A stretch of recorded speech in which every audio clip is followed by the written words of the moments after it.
So I've taken this opportunity today to talk about these new learning log types and new assessments because that is what is going to be on the new portfolio. When we considered moving to this new portfolio, we thought about as a pilot whether we were going to stick with the old learning logs and the old assessments, but actually it was felt that as part of this pilot it is going to be much better if we can pilot these new assessments and learning logs as well to check that it's all working appropriately. I've lost my screen, but hey-ho. Okay, some thanks again. So I sit on the workplace-based assessment core group at the college. So this is a group of us who, for the last 5 or so years, have been considering how we might change the assessments within GP training. And so these are the people that are involved. We're 4 nations, so there's someone from Wales, Ireland, Scotland, and England. There's also our own Bryony Sales, who's an Associate Dean down in Portsmouth, who's currently on maternity leave as part of the group as well. So we've been designing these for the last several years. So the changes, why they came about. So in 2017, the GMC brought out their generic professional capabilities. And what that meant was all specialties needed to align with these capabilities. So we needed to change some of our capabilities as a consequence. And that's where we went from competence to capabilities, and also why we've had to change some of these assessments.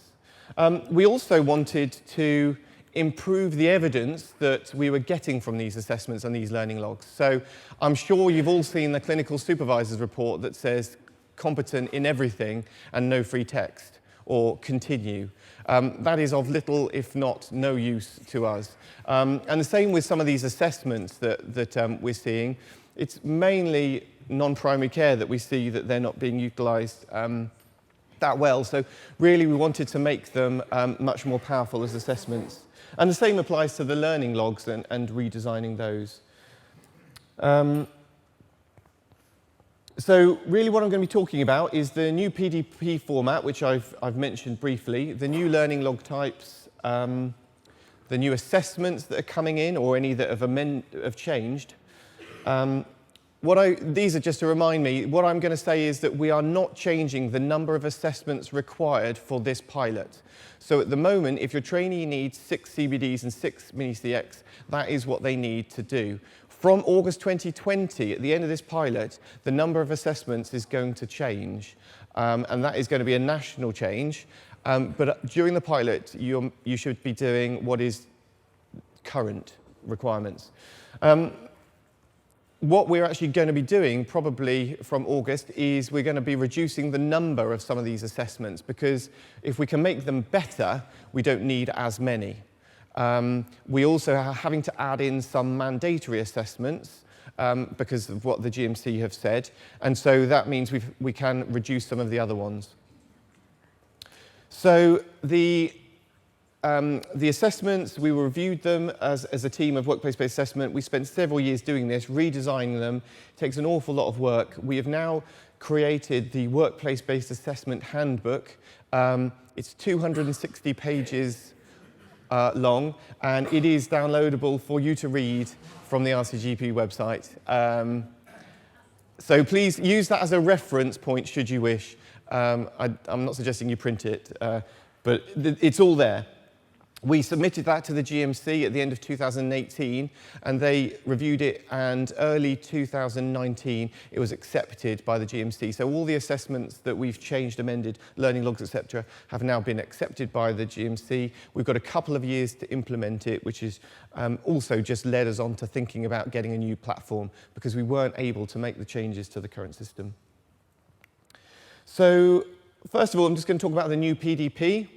As I've said, it is going to be specific to those review periods. The most significant thing for the trainee when they first log in is there's going to be an awfully long list of PDP items. That is because any PDP that they have not ticked as completed will come across into this review period. The current PDPs in the portfolio also do not have a title. So it could be a long text of, I'd like to do this, this, this, and this, and this. And we can't fit that in on the right-hand side. So again, we've used artificial intelligence to try and work out what we think is the best title for that PDP item, and it will suggest it. So it gets it right some of the time. it won't get it right all of the time. So your trainee will have to go in and they might have to change the title of things. So if they've got a random selection of words down the right-hand side, that is why. But they'll just need to make sure they add a relevant title to each of those PDP items to make it make sense when they first log in. And as I sort of said, the PDP items, when they're reviewing them for their ESR, they can decide whether they've completed it, and if they have, fantastic. They can link some evidence from a learning log to show how they've achieved it. They can also create a learning log and then say this achieves this PDP within that, and therefore that will complete the PDP. If they get to the review and they haven't completed their PDP item, they have the option to say, I want to continue it over, and this is what I've done so far, or I'm never ever going to achieve this, and this is because ... So at the moment, the trainee is just leaving them, or they just tick they're not really doing anything. But it just means that we can tidy up the PDPs a little bit. Moving on to learning logs. Okay, so these are the new learning log types. We've gone from 15 down to this many, so we have tidied them up. There was a lot of different types of learning log, and again, a lot of trainees would email me, where do I need to put this? Where do I need to put this particular learning log item? So the titles have changed, what they sort of do change. And to be honest, it doesn't make a huge difference where the trainee puts their evidence, as long as it's in somewhere. Each of these does have a few different questions, though, just help prompt some of the stuff. But essentially, as long as they've got their learning on there, it's fine. I'll go and talk about these in a bit more detail and talk through them. So the clinical case review, this is the bread and butter of reflections. This is the main learning log. This replaces clinical encounter, and I would expect this to make up about 50% of their log entries.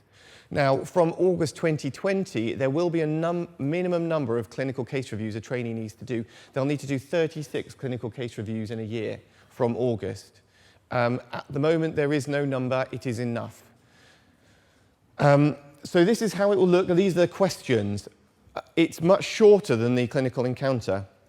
So they'll go in, they will have a brief description of what they did, what they saw. It will then ask them to link clinical experience groups, so up to 2 of those. And then it will ask them to select a capability. And then underneath that capability, they will have the option to write the narrative to explain how they've demonstrated that capability. So this learning log is purely capability focused.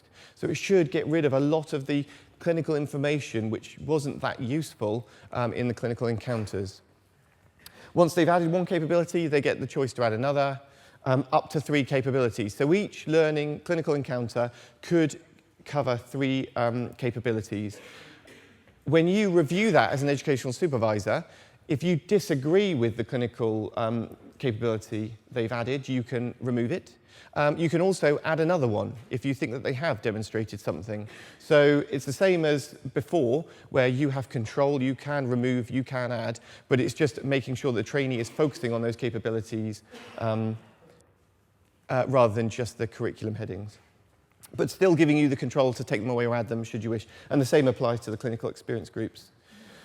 After they've added those capabilities and the narrative, there's another box called reflection. What will I maintain, improve, and stop? And this is just a prompt for them to think about what they might do with their learning, and then any learning needs they've identified, if there are any, for this particular clinical encounter. So sometimes this may not have learning needs identified, but sometimes we would hope that they would create them. And this is how it looks. I wasn't sure how big it would be on the screen, but I can try and zoom in. So, it's going to work. See if it works. No. Okay, well, so basically, top left, you've got, this is what the trainee will see when they are doing their clinical case review. So the first lot of text is the setting of which they're in. Then underneath that is a drop-down box for the clinical experience groups, then the capabilities, where they add the narrative, and then the reflection bit. Once they've done that, they would then submit it. They would then not be able to edit it. It's gone to you as the educational supervisor to look at. On the right-hand side of the screen now is what you see as the educational supervisor. There are 3 different things you can do, or 3 or 4. So you can add more clinical experience groups or take them away. You can comment on their capabilities, and this is where you would add the narrative for the ESR. Or you can just do a generic comment. So at the moment, when we're looking at the trainees' log entries, we would expect you to comment, and that comment could be referring to a capability, or it could just be, this is a really good log entry. So we've just split that up. So when you're commenting on the capabilities, it goes where the pencil is at the bottom right. If you're just writing a generic comment, then you would click comment and you say, this is a really good log entry, keep this up. You know, I thought this was really good. And then once you are happy that you've added the capabilities, you've added the clinical experience groups, you're ready to lock it, then you press that pink button at the top and that will then lock it. That log entry is then sort of done and dusted. And the trainee can then start to use that in their ESR. Okay, so moving on to supporting documentation, CPD. So this is a bit more of a catch-all. So this is where your tutorial stuff might go, your e-learning, your if you go to a course, your CPR certificate might go in here as well, those sort of things. And it is, yeah, a bit of a catch-all. So talking about key learning from this, and then also the reflection and the learning needs. So it's just got a couple more boxes.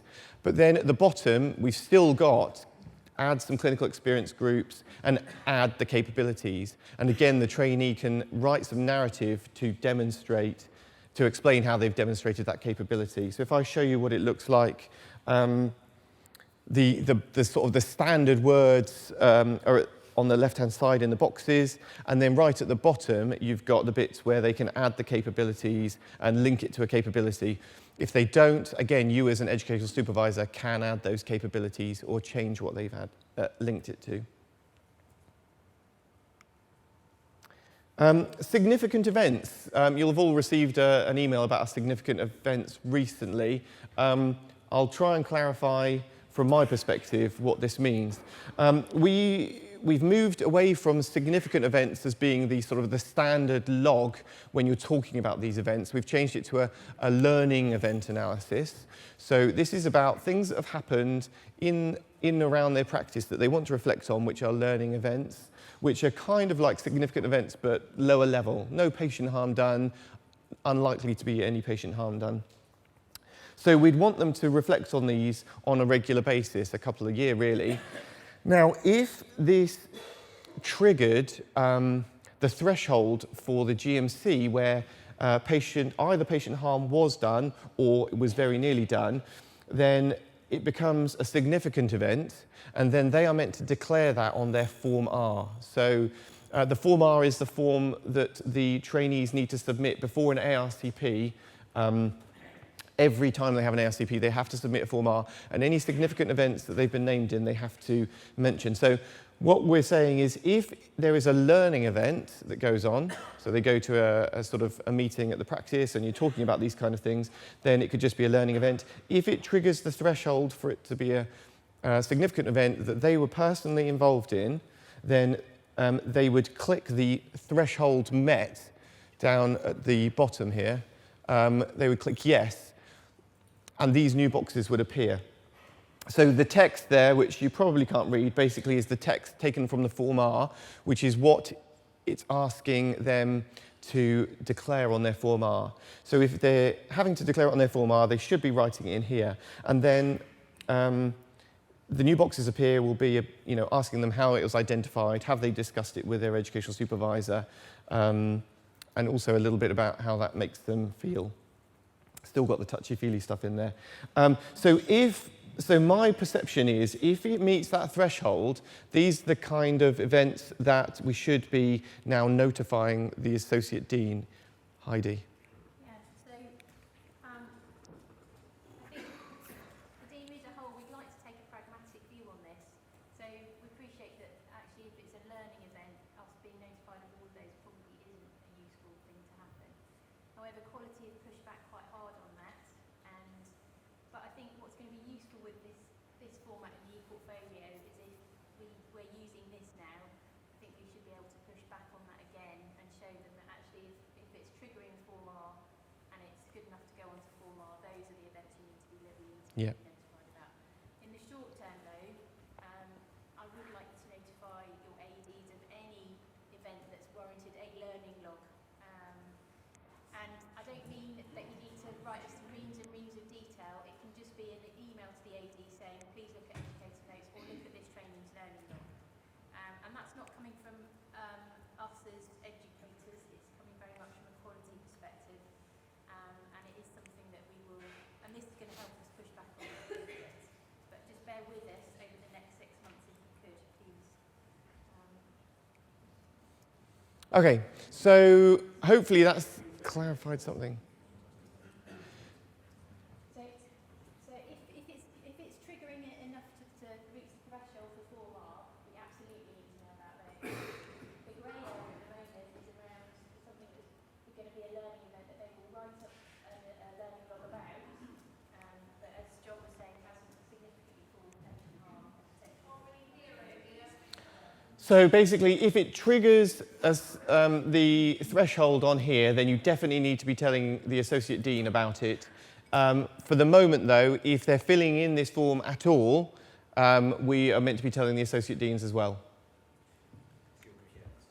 So the Associate Dean is going to get a lot of emails to start with, but hopefully we'll be able to justify that actually at some point we can just make it when they click yes. But is that for general practice placements, or if they're in hospitals? It's only when they're in general practice, when they're in general practice, in your practice. Yeah. Okay, so I'm going to move on now to another sort of new learning log type. This is feedback.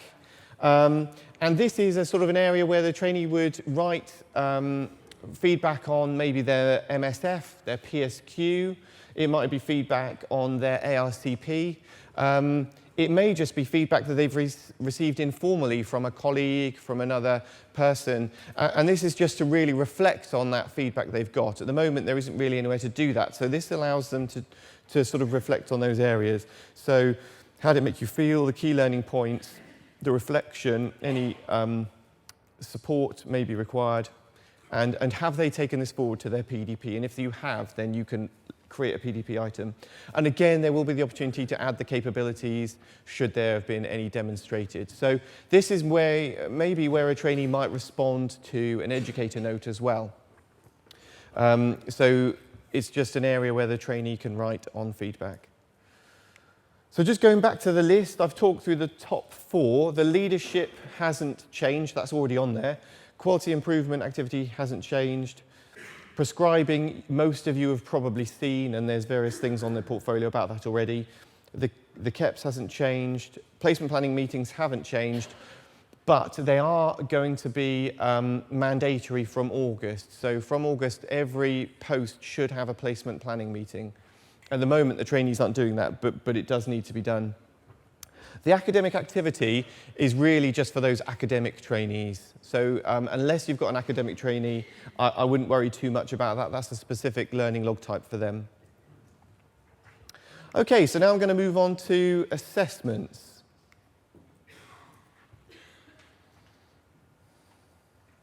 I've already alluded to non-primary care assessors giving sort of spurious results sometimes. And so we've tried to make it really simple for everyone. And we've changed the gradings for primary care and non-primary care to be consistent. So if they are in primary care with you, there's needs further development below or meeting, they are competent and they're excellent. And what we're looking for is competence, obviously, by the end of training. But at any point they're in primary care, you are assessing them against competence of a GP. If they are in non-primary care posts, so that's pretty much secondary care, they are looking at expectations. So no longer are we asking a cardiothoracic surgeon whether this person is competent to be a GP, because they just don't know. We've added also a couple of other grading criteria, and I'll tell you a bit more about those in a moment, but assessment of performance and also level of supervision required. And again, these are really helpful for you as educators and trainers, but also for the PDs and in the areas to help, look at these trainees and see if there's other things that we could do. I've already explained most of this, but what I'm saying is no longer are all of the capabilities linked to all of the assessments. So at the moment, a CBD pretty much covers all the capabilities, even though there's no obvious evidence that they've demonstrated ethics when they saw a 52-year-old with a chest infection. So now the assessments are linked to specific capabilities depending on the question. So if the question, such as in this one, which is audio cot, is referring to communication, when you click on that communication capability, it will be there. If it's not referring to communication, they can't choose it as evidence, it just doesn't link in. So again, the evidence that are in those capabilities should be related to them, not just a random selection of grades that have come through. And the same will apply for the MSF and for the PSQ. So I've split the assessments into 3 groups. So some are unchanged, obviously some are updated and some are new. The unchanged ones are the MSF and the audio cot. So the MSF, lots of evidence that this is good at differentiating trainees. We know that it is a useful tool, so it hasn't changed. The only thing that we've changed with the MSF is we now require the trainee to do a self-rating before they send it out, because that's a new GMC requirement. But otherwise, the questions are unchanged. The output you get will be different slightly, as you will have seen earlier. But other than that, it's the same. The audio cot is the same as well, and it's the same as what you're used to. So what have we updated? The CBD. So CBD, this is when the trainee is not in primary care. So they are now secondary care, more than likely. This is what a CBD will look like, and it's quite different to how it is at the moment. So it will ask the clinician the level of complexity of the case, a title and a brief description. They will be able to add clinical experience groups, and then it will ask them to select a capability and then grade against it, and those gradings are the expectations, write some narrative on the performance and justification for the grade, and then recommendations for future development in that capability. So we're asking the clinical supervisor to write some narrative to explain how this trainee has demonstrated this capability in this case-based discussion. This is quite new. We have piloted it, but in low numbers. So you essentially, as a group, are going to be part of this pilot. Obviously, you're not working in secondary care, so we're going to have to see how this works in the hospitals with the trainees that we provided and the evidence that is coming back. But we're hopeful that this will provide us with better evidence than we're getting at the moment with just lots of borderlines competency marks. So the CS can add up to 4 capabilities where they would write a little bit about how they've demonstrated it. And then after they've added those up to 4, they would then do an overall assessment of performance. So what we're asking them to do is to grade this trainee on their performance level based against other trainees at this level in this post. And this is quite helpful for us because are they working below the level expected? Are they working below the level of someone who's starting general practice, so back at foundation or even medical school? So we can identify that fairly early on, or are they working above that level? So this is something that the clinical supervisor will grade and just give us a bit more information. There's also an agreed action, so should there be some actions to take forwards, then the clinical supervisor can write that at the bottom.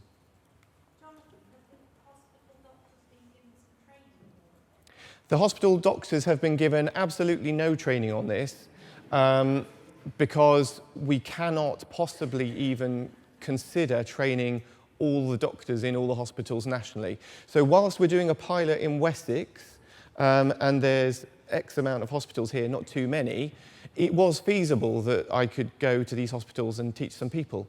But when I go live in August, we've got 25,000 users and hundreds of thousands of clinicians, and I need to know that this is doable without them having a tutorial on how to do this.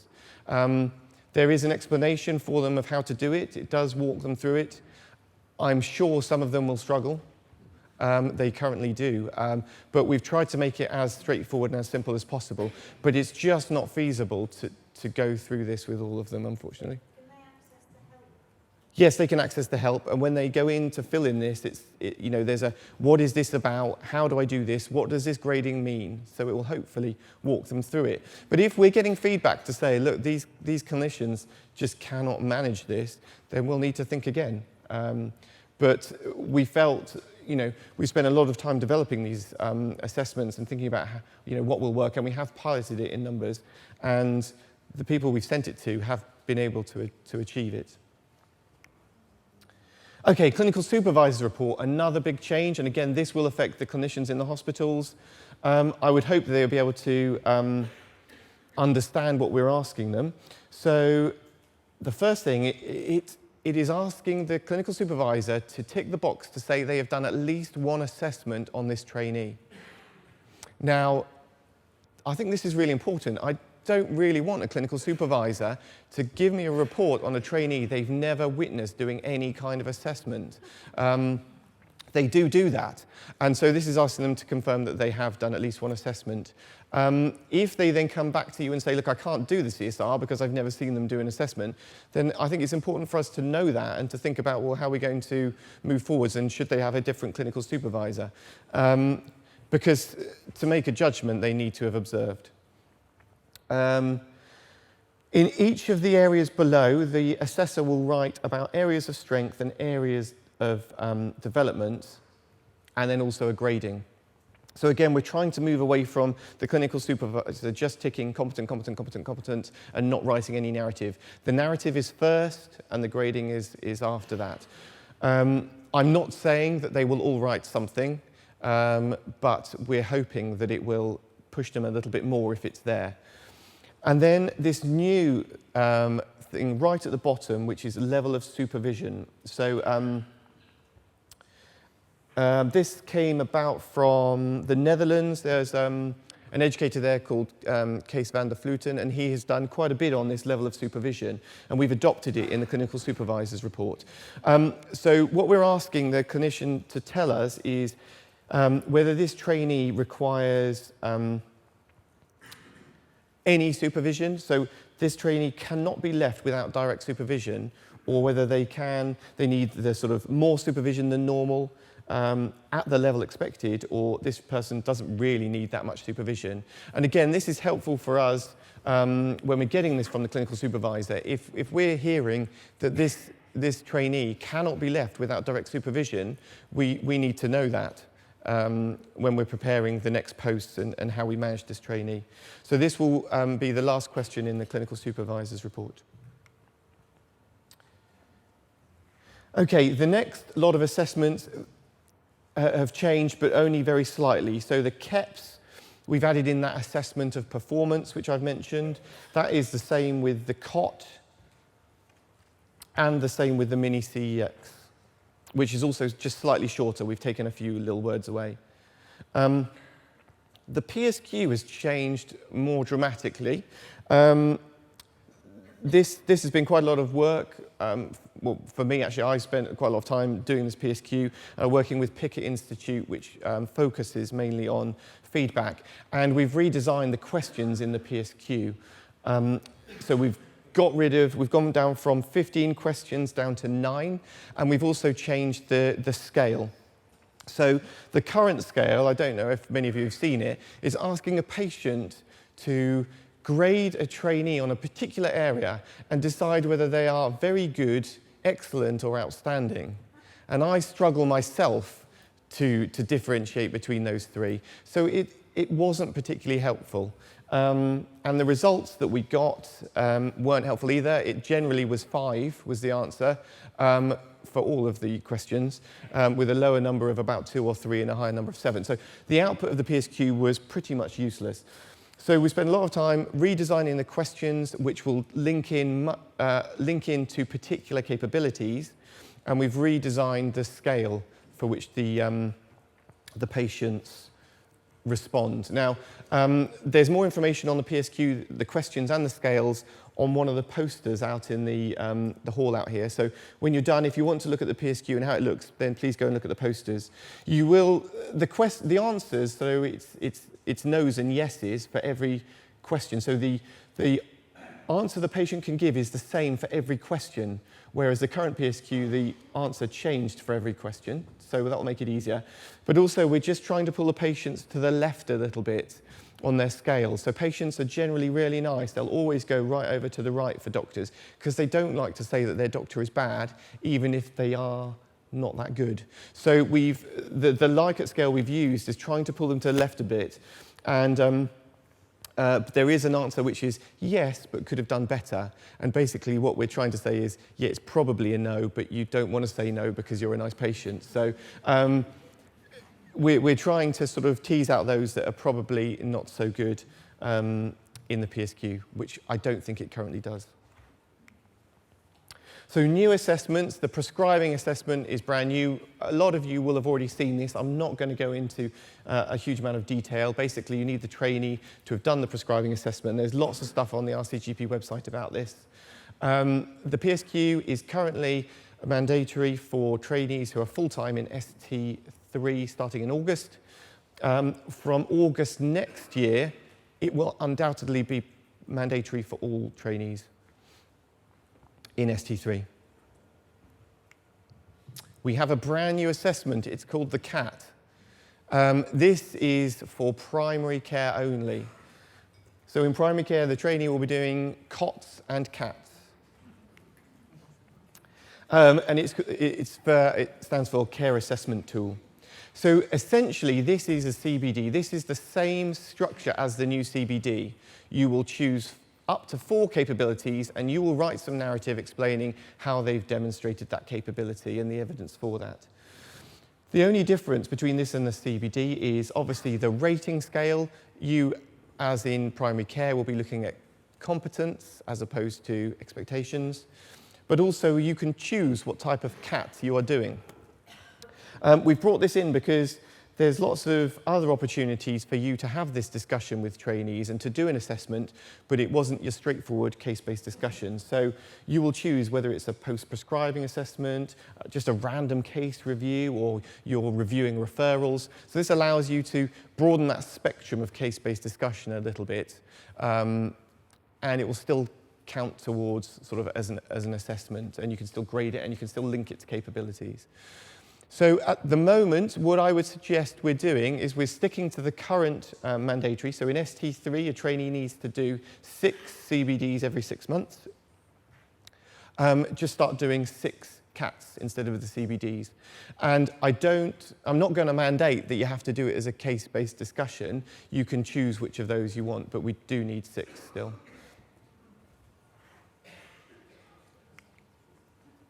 So briefly, those developments that are coming in August 2020, there is a change in number of assessments and logs required, and I'm just going to talk you through that in a second. There's going to be a new leadership MSF. So the multi-source feedback, we are moving from 2 MSFs in ST1, none in ST2, and 2 in ST3, to 1 in ST1, 1 in ST2, 1 in ST3, but then in ST3 they also do an extra leadership MSF, but that will come in August. Until then, we stick with the current 2 in ST1 and 2 in ST3. There's also going to be a leadership activity that the trainee needs to do within their training, and that will be when they're in primary care. And there'll be more stuff on that going on the RCGP website in due course. The trainee will also have to do a quality improvement project in ST1 and 2. Now, this is a whole new type of assessment that's coming in. In Wessex, most of our trainees already do a patient safety project as part of a deanery-wide project. So most of them will already be doing this, and the patient safety projects will comply with the quality improvement projects as long as they actually do it and turn up. So most of our trainees, that will be covered. But if not, there are lots of ideas on the RCGP website of how they might achieve that.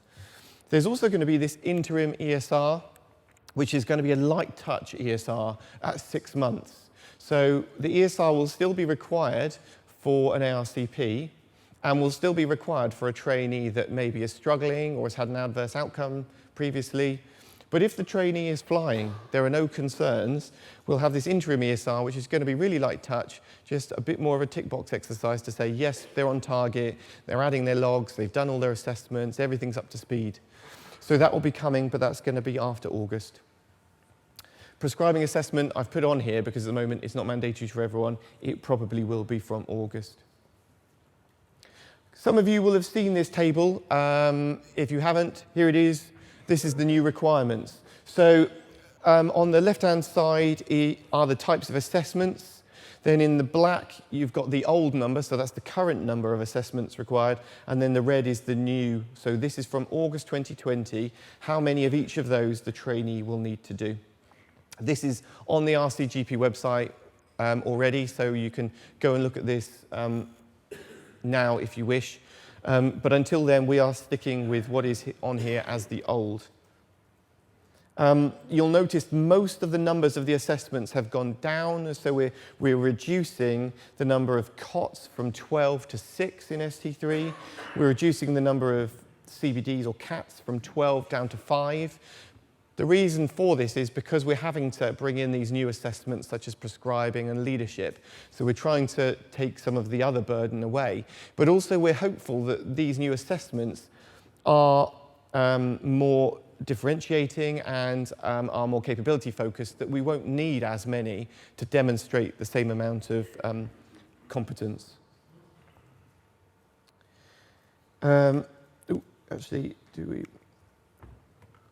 So we're also got on here the number of clinical case reviews is going to be 36. So at the moment, trainees they have no number for the number of log entries they write, although there is this kind of rumour around 1 in ST1, 2 each week, 2 in ST2 and 3 in ST3. It's never written down officially, but going forwards from August, it's going to be 36 clinical case reviews are mandatory, and then as many of the other sort of learning logs as they wish.